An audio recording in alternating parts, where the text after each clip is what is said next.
Minecraft Khawvel thar kan lo le ta win episode da chuanin automatic pumpkin farm kan siamanga redstone mangin pumpkin farm kan siam don ani hemi channel hi voi khan munna ni chuanin ka ming chu DK craft ania Minecraft survival Khawvel thar kan khel mek ani chuanin YouTube statistic atanga kan hmu dan chuanin ka video entry de zinga hian 37.3% te hian min subscribe pa ilo la subscribe lo ni chuan lo subscribe la kumin chung hian 1000 subscriber nei kan tum don ni ti chuanin he video hi lo en la muna mi ti chuan lo like la comment na po khani du ilo sei don ni o mining game zong kalau te tenga hianin mining kan nei chan out tain diamond oma kan la lokanga diamond hi ma seng creeper oma pukro le o mining kan nei chan chu redstone kan mine bera tuna chuanin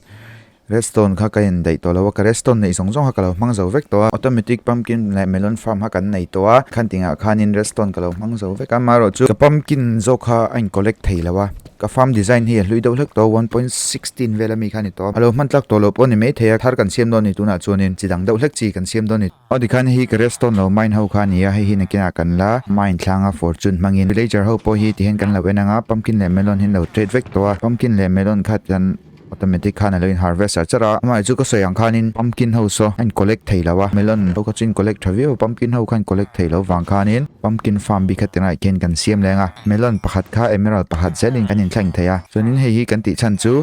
emerald tam takan duwa kan hen emerald claim zong kan nei to a tinga hi kan nei chu nia emerald kan du chan chu hemi te hianin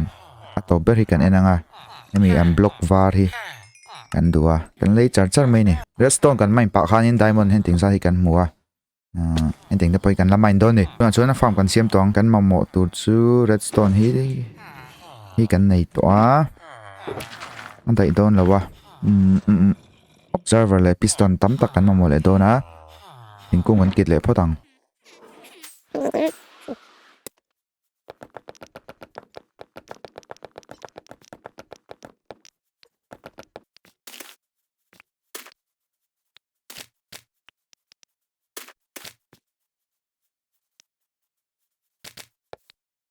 ti khanin thingkung chu tlema zong kan nei to a cobblestone kan na lenga kan du chu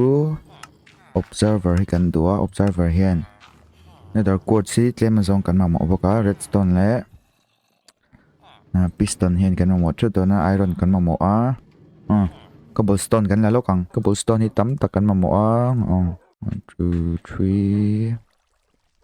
nge thil tu la ho hi ti om cheu ni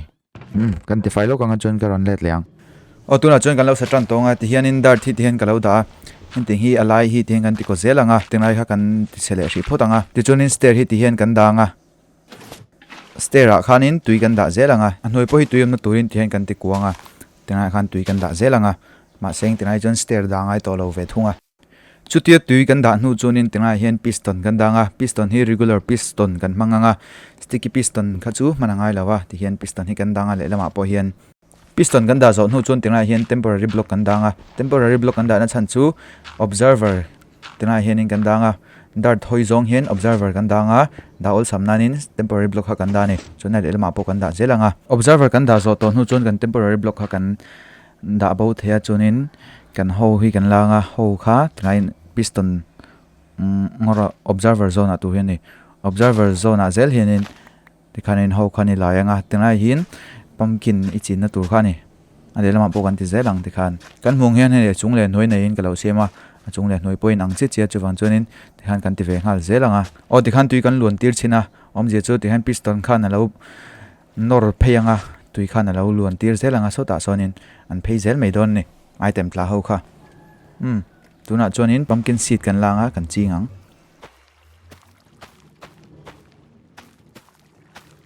redstone lampang hilo sifia tumila observer zone zela khanin block idanga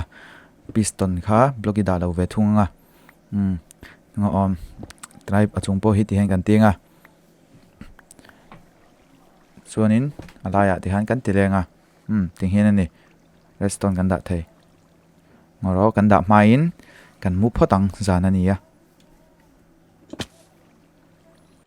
o redstone halo sifia tumila tina hian redstone da sikanda hianin hemi observer zone a hianin thil kan chin khanin thil engmoni update om khanin signal a pe chuaka chon signal pek chuak kha piston a hian a pe chuaka piston a pek chu kha piston kha na ron nor chuak tin ani an tha thiamang kan ting baga ol sam chuan a chei thei to lo chuan a chunga point kan ti ve zelang kan ting khanin a chunga point kan ti ve zelanga Odi khan pumpkin farm chu kalau siam zo to amar chu tara hen decoration tlem te kalau tinga bush ver hen kan lo te khu deuh nga restaurant ho hi hi ni ya so kan pumpkin depo an thang lien to an harvest an to ra khonin an collect loot veka na hianin ran chuaka kf ke chinanga ra hianin engza ta tamai kan nei thei ti kha kan endon ni odi khan rivak lo chu kan lo fk ya kan en chinanga hey